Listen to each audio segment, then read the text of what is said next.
Welcome friends. আজকে আমি একটা ব্রেন স্টর্মিং বিতর্কিত বিষয় নিয়ে আলোচনা করব। আমাকে কয়েকদিন আগে আমার এক বন্ধু এবং চাকরি জীবনের এক সহকর্মী সোজাসুজি প্রশ্ন করেছিলেন যে আপনি ঈশ্বরে বিশ্বাস করেন কি করেন না, হ্যাঁ কি না উত্তর দিতে হবে। খুব কঠিন প্রশ্ন, এক কথায় উত্তর দিতে হবে। এক কথায় উত্তর দেওয়াটা খুব কঠিন। যেমন যদি কেউ জিজ্ঞাসা করে আপনি কি এখনও আপনার স্ত্রীকে পেটান, মানে মারেন, হ্যাঁ বললে উত্তর হবে হ্যাঁ এখনও স্ত্রীকে মারি, না বললে উত্তর হবে, অর্থ হবে যে আগে মারতাম এখন মারি না।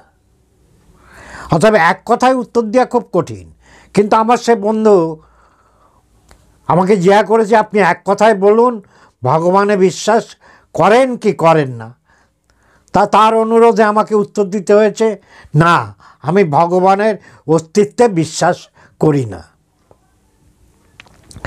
তার মানে এই নয় যে আমি ধর্মে বিশ্বাস করি না।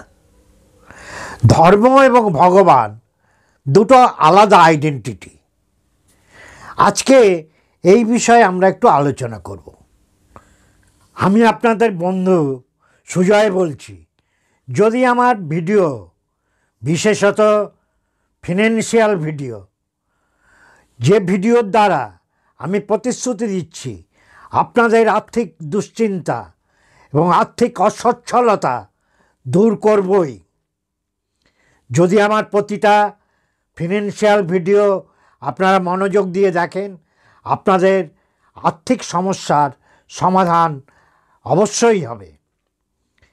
এবং আমার এই মোটিভেশনাল ভিডিওগুলো যদি আপনাদের ভালো লাগে তাহলে আপনারা অনুগ্রহ করে লাইক করুন, শেয়ার করুন, কমেন্ট করুন।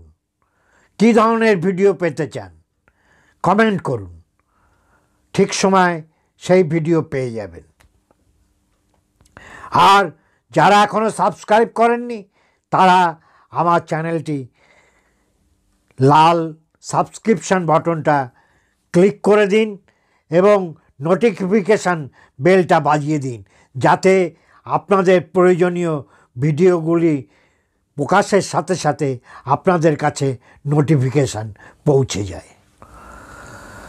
মানে স্পিরিচুয়ালিটি, আধ্যাত্মিকতা এবং ঈশ্বর, আমার ধ্যান, জপ, নামাজ, যাই বলুন, সেগুলো হচ্ছে আমার ভিতর যে অন্তর্নিহিত শক্তি, স্পিরিট, সেই স্পিরিটকে জাগিয়ে তোলা, আমার অন্তর্নিহিত শক্তিকে অনুভব করা। এবং এই শক্তিকে যদি আমি জানতে পারি, এই শক্তিকে যদি আমি বুঝতে পারি, তাহলে আমি অনন্ত শক্তির অধিকারী হব। আমার জীবনের সাফল্য কেউ আটকাতে পারবে না।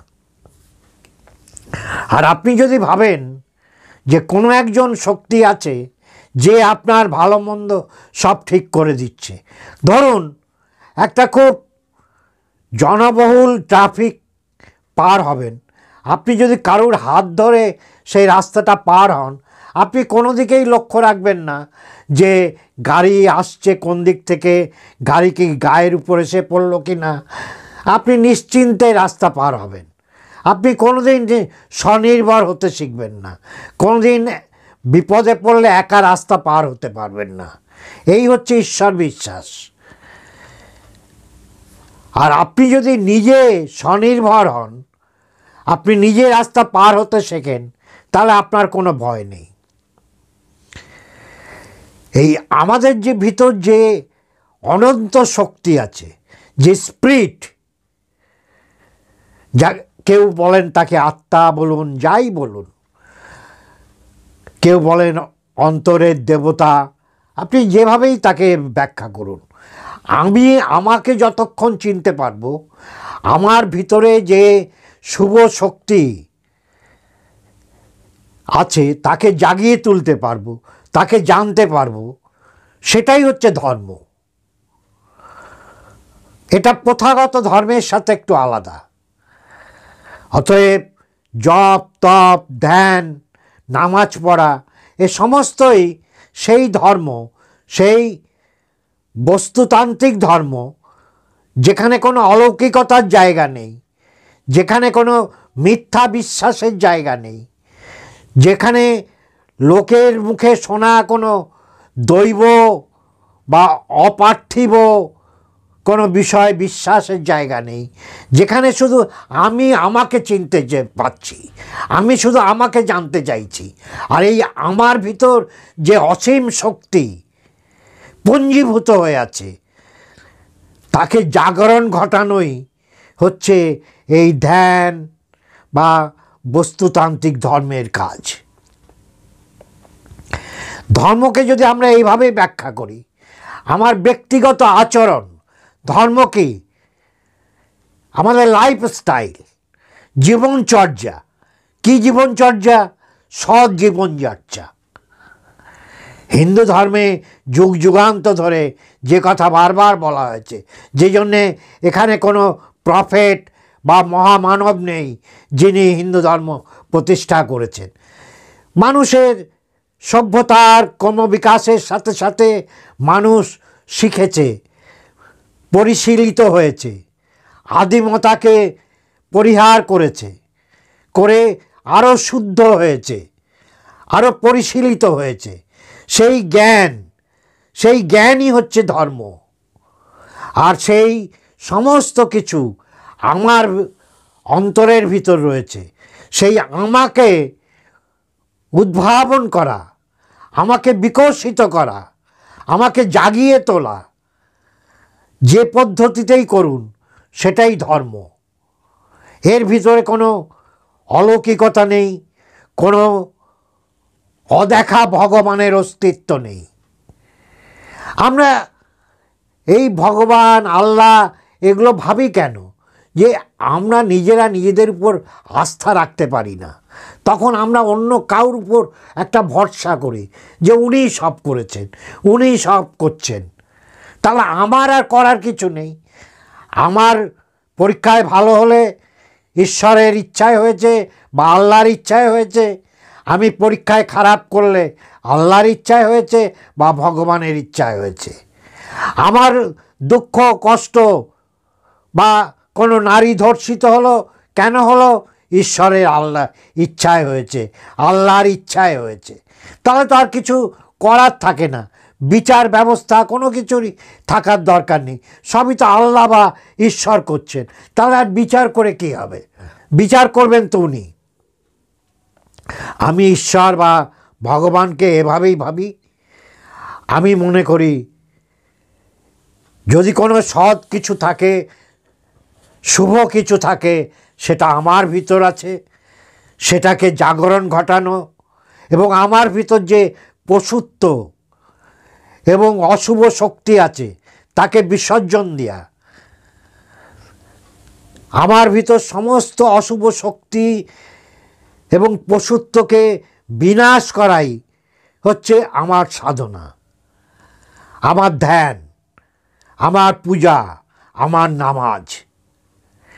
এভাবে যদি আমরা ভাবি তাহলে আমাদের আর দ্বিতীয় কোনো শক্তির উপর নির্ভর করতে হয় না। আপনি বলবেন ব্রহ্মাণ্ড ইউনিভার্সকে সৃষ্টি করেছে। খুব সহজ উত্তর, ভগবান। তার কারণ তার কোনো প্রমাণ নেই, কেউ দেখেনি, এটা আমাদের একটা বিশ্বাস। ব্রহ্মাণ্ড বা ইউনিভার্স প্রকৃতির চলমান বিভিন্ন ঘটনা প্রবাহের মাধ্যমে প্রকৃতি এগিয়ে চলেছে। ইউনিভার্স সৃষ্টি হচ্ছে, ইউনিভার্সের ধ্বংস হচ্ছে, নানা ঘটনা ঘটছে। এর ভিতর আল্লাহ ঈশ্বর ভগবানের কোনো ভূমিকা নেই। অতএব ধর্ম হচ্ছে আমাদের আচরণ। প্রথাগত ওই সমস্ত ধর্ম নয়। ধর্ম আমার ব্যক্তিগত আচরণ, আমি কতটা সৎ আচরণ করছি, মানুষকে কতটা ভালোবাসছি, মানুষের প্রতি কতটা মানবিক হয়েছি, কতটা দুর্নীতিমুক্ত হতে পেরেছি, এটাই হচ্ছে আমার দেবত্ব, এটাই আমার সাধনা। আমি ধর্মকে এভাবেই দেখি।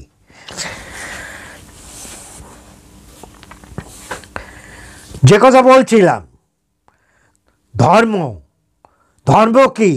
যা আমরা ধারণ করি। ধারণ কি করি?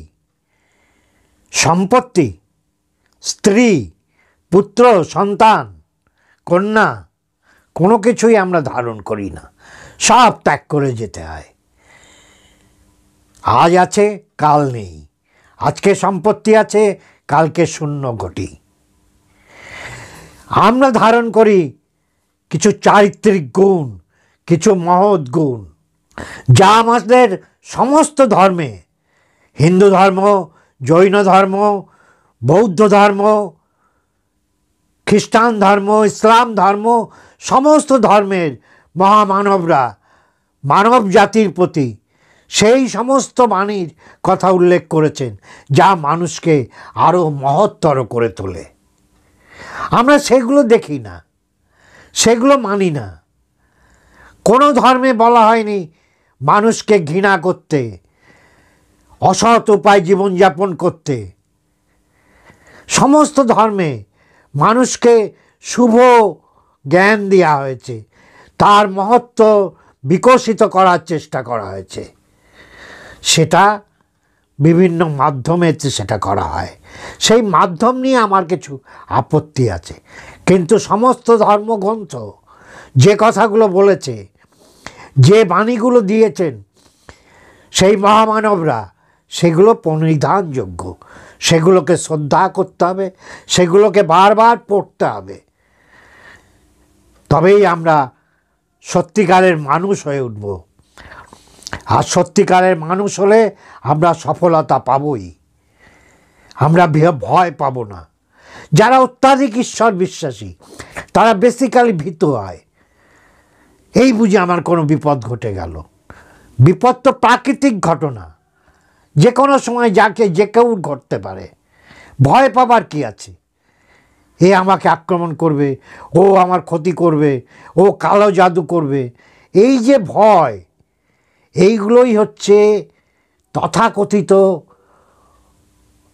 ওই ঈশ্বরবাদীদের, ভগবানে বিশ্বাসীদের ক্ষেত্রেই ঘটে। একটা প্লেন হাওয়ায় মিলিয়ে গেল, মালয়েশিয়ার 370 এয়ারক্রাফট, তার কোনো অস্তিত্ব খুঁজে পাওয়া যায়নি। মানুষ তো দূরের কথা, তার একটা টুকরো খুঁজে পাওয়া যায়নি। এ কি ভগবান? ভগবান কি এত নিষ্ঠুর? এই যে পৃথিবীতে এত মৃত্যু, জরা, সবই কি ভগবান করছেন?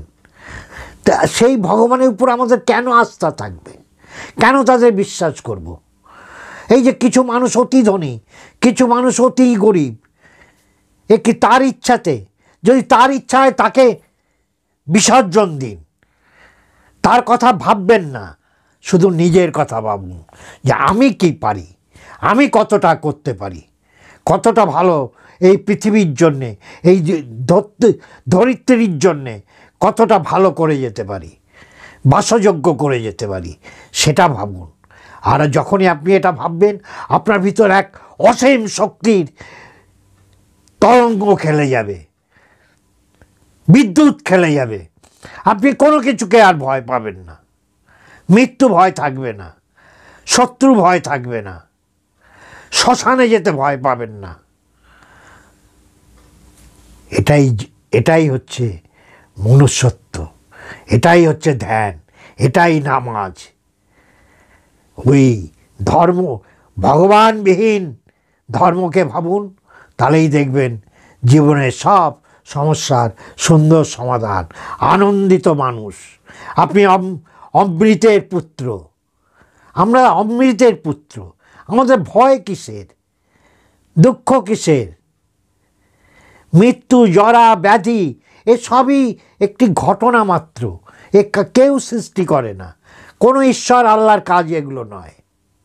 আমি সে অর্থে বললে নাস্তিক নই, আমি সে অর্থে অ্যাথিস্ট নই।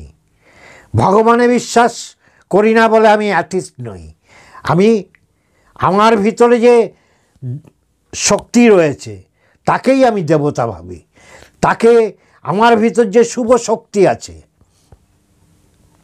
বিবেকানন্দ বলেছিলেন, education is the manifestation of perfection already in a man.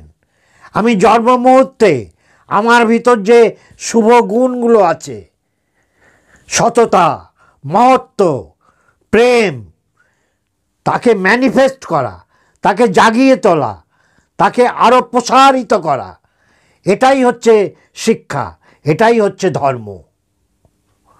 অতএব যেহেতু এই প্রশ্নটা আমার এক বন্ধু করেছেন, আরও অনেকেও ভাবছেন তাহলে সুজয়বাবু কি নাস্তিক, সুজয়বাবু কি ঈশ্বরে বিশ্বাস করেন? না, ওই রকম কোনো ঈশ্বরে আমি বিশ্বাস করি না যে যিনি আমার পাপ পুণ্যের হিসেব রাখছেন, আমার সুখ দুঃখের তিনি কাণ্ডারি, আমার দুঃখের জন্যও তিনি দায়ী, আমার সুখের জন্যও তিনি দায়ী, তিনি প্রতি মুহূর্তে আমাকে লক্ষ্য রাখছেন। এরকম কোনো অলৌকিক অতিপ্রাকৃত শক্তিকে আমি বিশ্বাস করি না। আমি বিশ্বাস করি আমার ভিতর, আমার আত্মা, আমার ভিতর যে সুপ্ত শক্তি আছে তার বিকাশ এবং যে অশুভ শক্তি আছে তার বিনাশ করা আমার কাজ। সেটাই হচ্ছে আমার ধ্যান, সেটাই আমার নামাজ, সেটাই আমার যোগ, সেটাই আমার সাধনা। থ্যাংক ইউ, সবাই ভালো থাকবেন।